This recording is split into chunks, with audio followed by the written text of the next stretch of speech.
Welcome. So it's so great, you guys, to come out and support us. I just want you to, we'll start with Zoya. Just do a little self-introduction, talk about your role at Walmart, and then we'll go down the line. And welcome. Sure. Assalamu alaikum. Mera naam Zoya hai. Peace be upon you. My name is Zoya. I am a director of public affairs at Walmart, and I specifically work to basically as a representative and advocate for multicultural minority communities. And in that, I have the honor to represent the indigenous community, people with disabilities, and then all overarchingly emerging leaders in all diverse communities. So I'm originally from Long Island, New York, and I kind of am a little bit of everywhere. And I'm grateful to be here. Awesome. Welcome, Zoya. Izzy. Yeah, let's give Zoya a round of applause. We want to hear a lot of applause today. Yeah, Chris gave us the panel right after lunch, so people are probably like napping or all the things. So we'll try to bring the energy. Just some really great speakers to follow. But Ditchwaitas, Waklisat, Gawasasis, Izzy Asanahali, Nu Eksikni Koi, Modaknish Choi, Filipina. Good day, how are you all? My name is Izzy Asanahali. I belong to the Klamath tribes. I'm Klamath Modoc in Filipina. Super proud and honored to be here today in front of all you all, very humbled. And thank you, Chris, for that great introduction. It's funny that you said, here are our corporate partners. I never thought that I would be introduced in such a way, or even have the title. We were joking in the back, we're like, it's indigenizing corporate spaces, or the Indians at corporate. Anyways, I digress.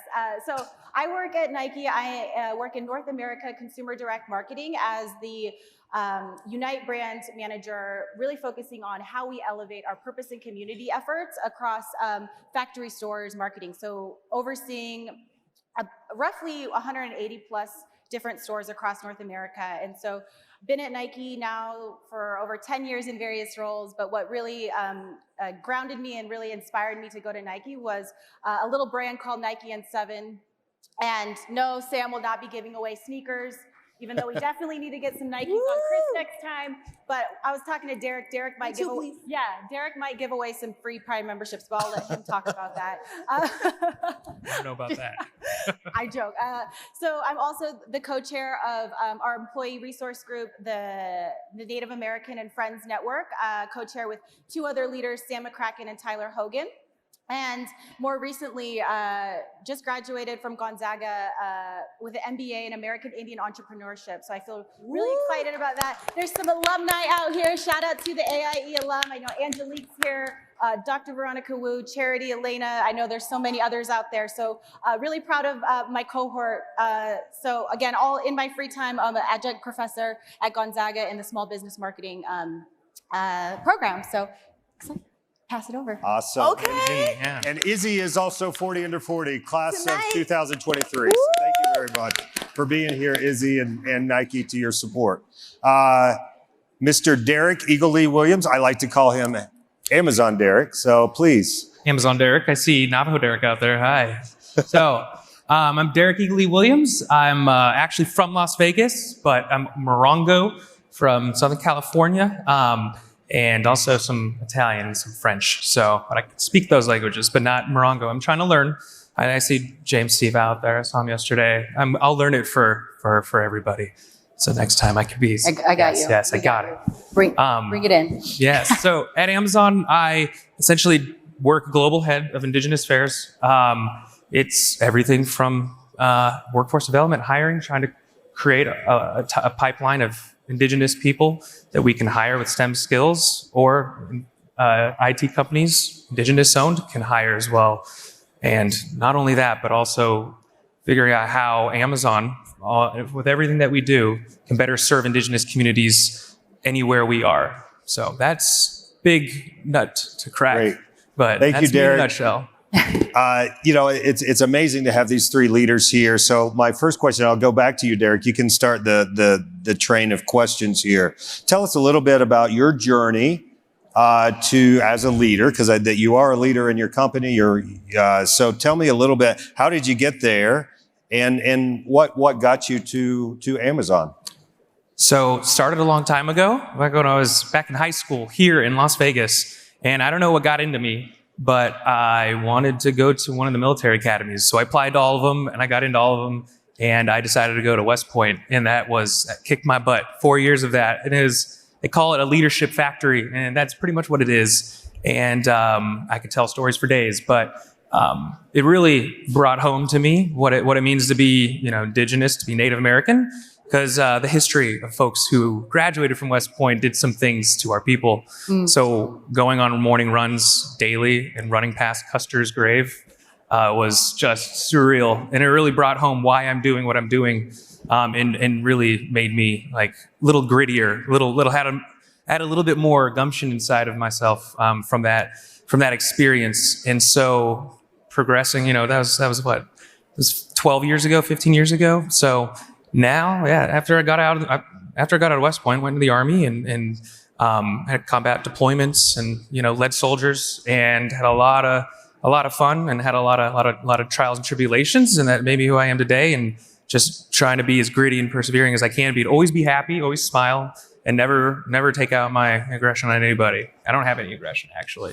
So at Amazon, after I got out of the Army, it was just a lot of folks at Amazon are from the military, so they brought me on board and just knew that it was a good company for me. Knew it was a good company for anybody, really. I think there's a place at Amazon for anybody.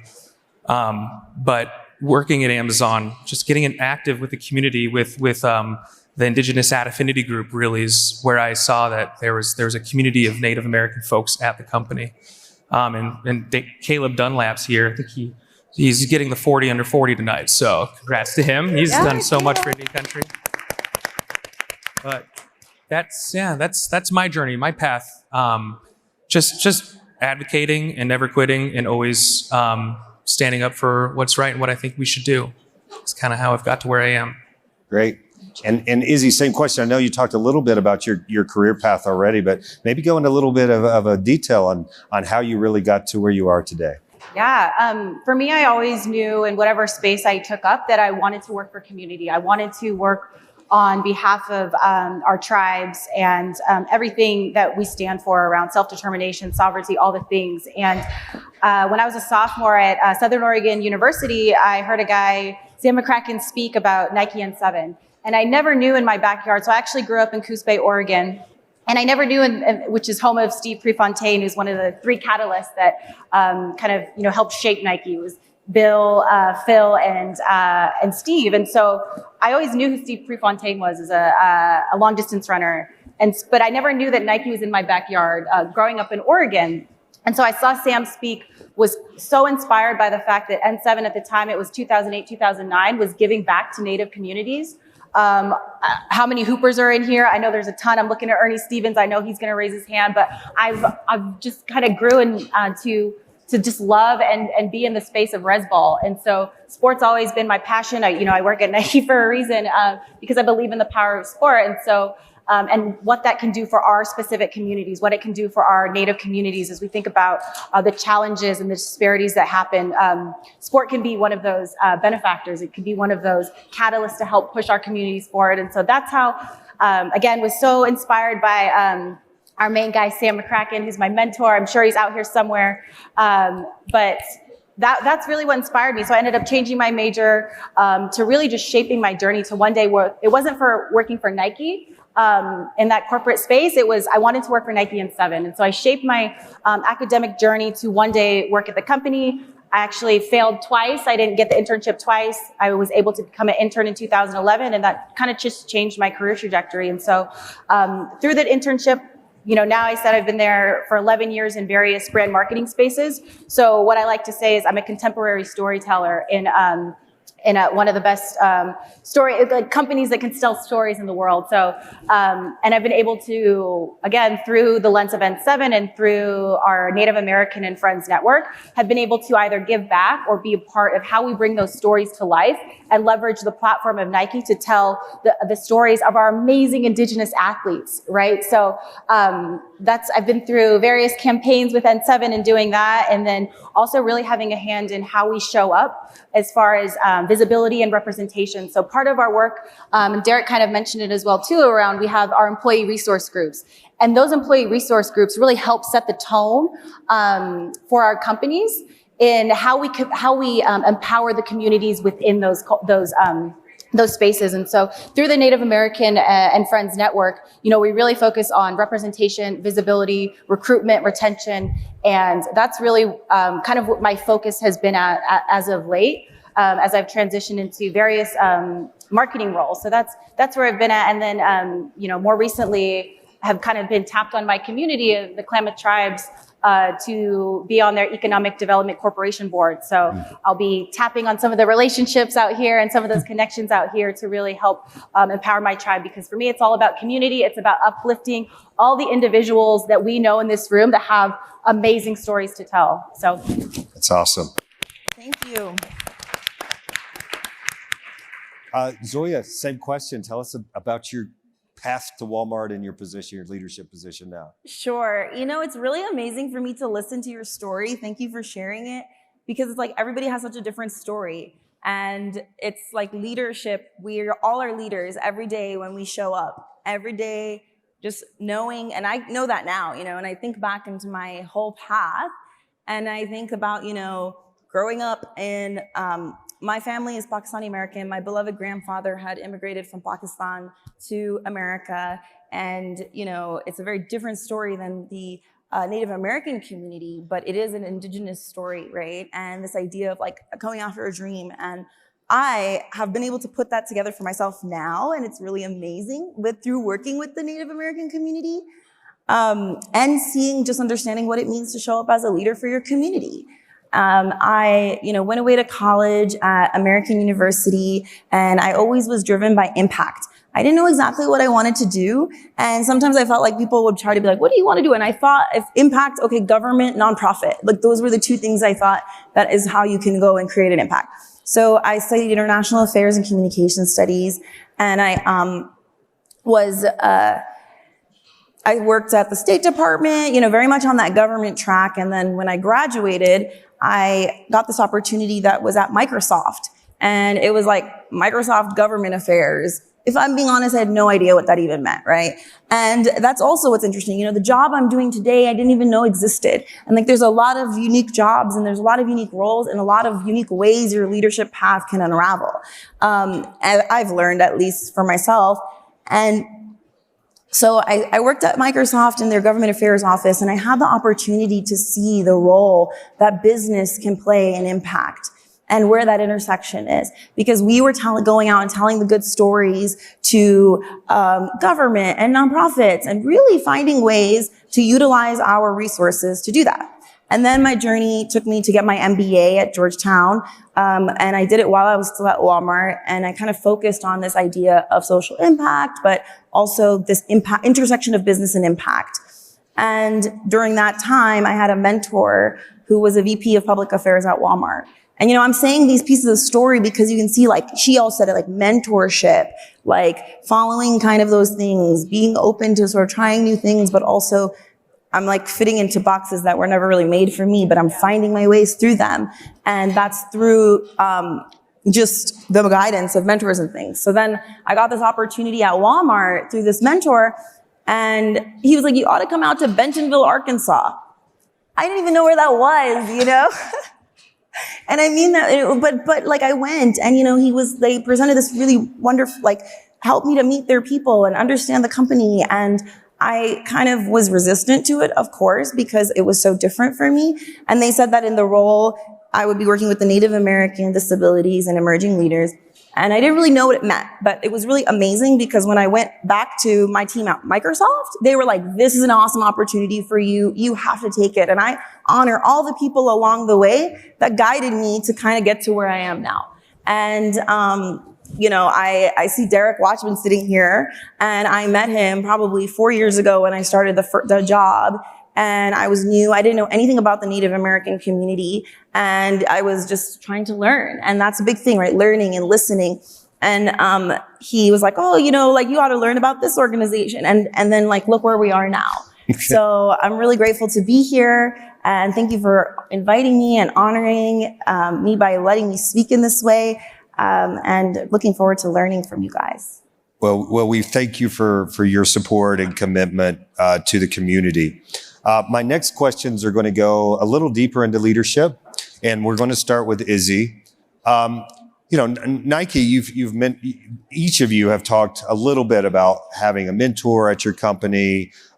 You've definitely seen different leaders in your company, I think is a good way to say it. What have you learned that has really helped you, Izzy, grow as a leader? That's a great question. I think we were talking about it backstage too, is like we've had the opportunity to be in organizations where you see so many different styles of leadership.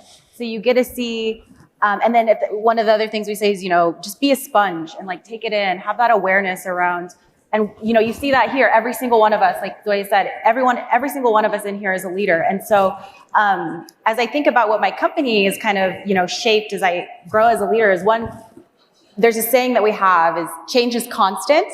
And so one thing that I've really had to embrace at Nike and in every different project, initiative, season, that's, kind of how we break it out, is consistent change, ambiguity, feedback. I think feedback is such a gift, but how it's delivered and how those words are communicated to those teammates, to those teams, to those individuals, that really matters. And so I think about intentionality as a leader.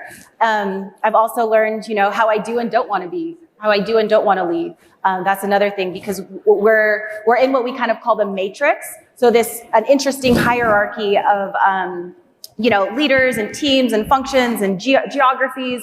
And so, for me, it's really like, how do you map out your political landscape and your political map, both internally within the company, but also externally? And I think that's what we're doing right here, right now, is externally, yes, there's connections that you're making within your different organizations, your different tribal communities, but at the same time, you're also mapping out that external political landscape that's also going to help empower your communities to move the work forward at some point. So the other word is just being really methodical. Being really methodical in how you share your strategy, how you share your vision, how you work just day to day with your peers. I think for me, and for us, it's like, grounding in our cultural values and leading with that and empowering and uplifting others. So that's kind of quite a few things I've learned. It's, fail fast, change is constant, and your voice matters, intentionality, and how you communicate with others really, really matters. And Zoya, a very similar question. Has there been someone at either Microsoft or Walmart that you saw as someone, hey, this is a great leader that I want to aspire to? And then how did you navigate the corporate world to get to that position? Yeah, and I think I'm definitely learning as I'm going, and it's very interesting to see and be able to connect the dots going backwards and see wow, they did this, and now I see what that meant in terms of what it means to be a leader, right? So for example, this mentor who brought me into Walmart, he would meet me for lunches before that, and just I now understand, because I'm so busy all the time, what it means to go meet a mentee for lunch, when you have have a small schedule of meetings in DC, and I appreciate him so much for that. And then, he also brought my leader. So it's those, to me, I'm oh wow, I can identify those as good leadership, and I try to emulate that. And then I can also see some leaders who I'm okay, that's not a style that I want to emulate, or how can we show up every day more in authentically and from a place of just showing up as leaders, so that some of those things can be shifted. So it's interesting for me to identify that. Yeah, awesome. And Derek, very similar question. You can even think about, was there someone from West Point that you were that's the kind of leader I want to be? Amazon, that's the kind of leader. Well, give us some examples of your path. My path. So looking at leaders that I look up to this day still, they were vulnerable. So they would show their belly. They weren't afraid to be wrong. They weren't afraid to open up about not only their, the professional reasons why they're doing something, but the personal reasons why they're doing, what they're making me do. But also really understanding that there's no act. It's like smoke and mirrors when people are trying to act to be a future CEO and they're just like, okay, I'm going to start acting like a CEO now. It's like, you need to focus on the skill sets and like actually what you need to get there. Instead of focusing on what do you think they act like and putting on that mask. Just be yourself and be authentic. And that earns so much more trust and it gets you so much farther and it'll just rocket you because you'll just leverage your own skills and superpowers. And then, you figure out what you're not good at and you just work at that instead of masking those things you're not good at. So, and being vulnerable helps you leverage your team to fix those issues, those weaknesses, those opportunities to get better. So that's kind of, I think, the best thing from West Point to Amazon. They get leadership. I mean, the military doesn't have a monopoly on it. Amazon doesn't have a monopoly on it. There's leaders everywhere. And I think that those are like the top-notch qualities of a leader, things that I've tried to strive for every day. Yeah, that's some great advice because it's often hard to get out of your comfort zone. It's definitely hard sometimes to be vulnerable. So I definitely hear your words. Let's talk about some projects that you guys, and Zoya, we're going to start this question. And I know you work on various projects. You've been working on a lot of government relation type projects. You've been working with tribal relations type. What are some of your favorite projects you've worked with either at Walmart or even some of your past at Microsoft? But what's one that you remember or like to talk about? Well, there's many. And I think, right now, since I'm sitting in front of you all, I would love to share one, with the American Indian community or talking that kind of shows how we try to invest in the American Indian community. And that's been like with Boys and Girls Club of America Native Services. We've been a long time partner with them. And, when I came into the job, I was basically handed some relationships and I just kind of had to get to know those, organizations and understand them. And that was really great because I met some really wonderful leaders and I got to learn about the community, but also what it means to work with nonprofits and kind of my role is unique, right? So I sit in this as this connector point to the community into Walmart to say like, hey, okay, an advocate, there's some opportunities here at the foundation or this, and this. So my colleague is here for Walmart for Business. And that's something, just finding ways to plug in things into the community. So with Boys and Girls Club of America Native Services, we have it's called a healthy habits eating program that we have through the Walmart Foundation that is we've given a lot of Native Services clubs to get them healthy food, and that's something that just, to me, understanding in the Native American community how important food sovereignty is, et cetera.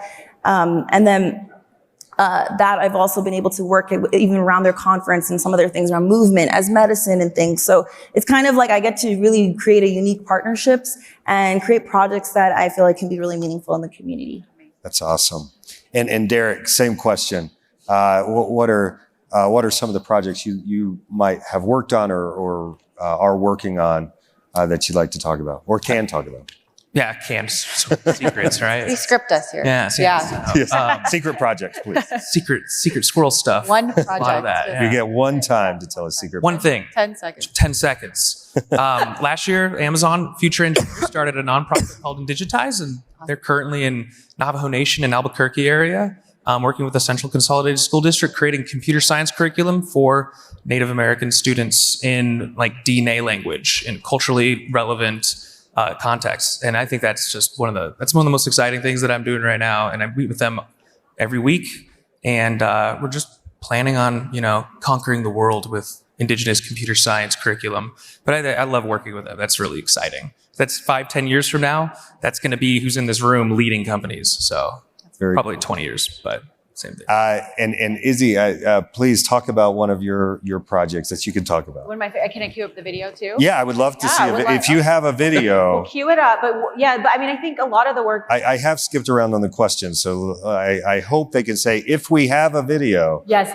yeah, I know, right? If they have the video. So I think one of the things too is we've given back through the N7 Fund to over 200 plus different nonprofit organizations in Indian country, all around providing access to sport for Native and Indigenous youth. And so we've been able to do that through various avenues, whether that's through in-kind donations and things like that. And so that's been, there are so many, because I think, as I think about the work that I've got to do as being a contemporary storyteller and being able to uplift and also work with other suppliers. So making sure we're working with an indigenous creative agency, that's always important. We worked with Indigena, with Jose. I know N7 and our Purpose brand team has also worked with like Buffalo Nickel, and there's so many organizations out there. It's like really hard for me just to pick one. One thing at Nike, we do like to always either lead or end with a video. I don't think we're currently ending, but I would love to share a piece of work that we did back in 2018 timeframe, and it was called The Original Athlete. So I'm really proud of that work. We had actually Tazba Chavez, who's an incredible, amazing human writer, matriarch. She wrote the script. We had Thosh Collins from Well for Culture, one of the founders, him and Chelsea. He was also part of that photography and videography and all that space. And I would love to share it if that's okay. Yeah. Can we cue up the video? And if we can't, we will pause for effect and then go back to the questions. Yep. In the land of our creation, from rolling hills to dirt gyms, this is where we remember. Playing is a form of prayer, healing through a basket, until we feel our seventh generation's hearts beat. No matter the struggles or lack of opportunities we suffered, our resilience remains relentless. Strengthened by our origins, with distance inherited in our legs and survival in our veins. We are this nation's first DNA. We are the original athlete.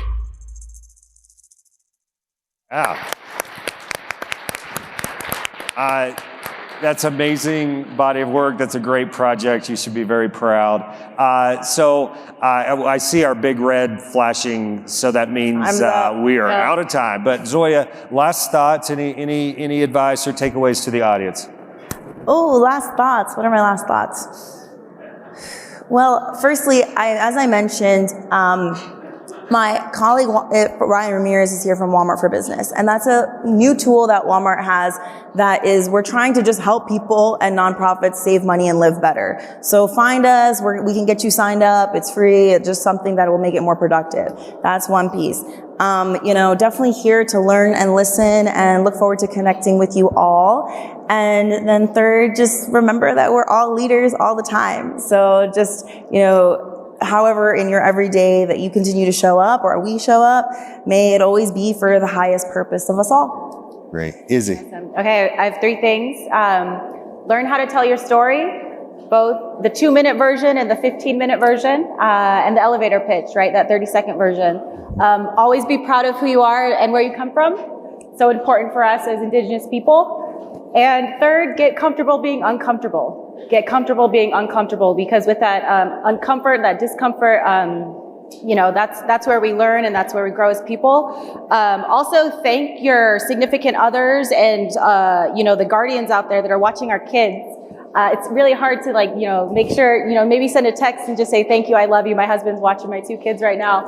So I'm a little homesick, but that's get comfortable being uncomfortable, be proud of who you are, where you come from, and learn how to tell your story. Wonderful. Thank you. Derek. I would say change is accelerating, and change is going to continue to accelerate. And for the younger generation here, that means start running faster. You guys are going to have a lot of opportunities to do some amazing things out there. And for our elders, don't be afraid of it. Work with us. There's so many things we can do with technology. There are some things that technology threatens, but there's so much more that we could leverage technology to really preserve and enrich our own cultures and everybody. So that's the one thing I'd say. Awesome. Well, each of these great leaders will be here throughout the week. I think you each have a place in the area. So I know Amazon has a booth in the trade show. We don't have a booth, but just fine. Okay, we'll just find Zoya. We have other folks as well. And my information and social channels are on the app or whatever. All of the app. Okay. Yeah. You can find us on the app. How about that? So let's give this great group of leaders a great round of applause. Thank you so much. Thanks, everyone.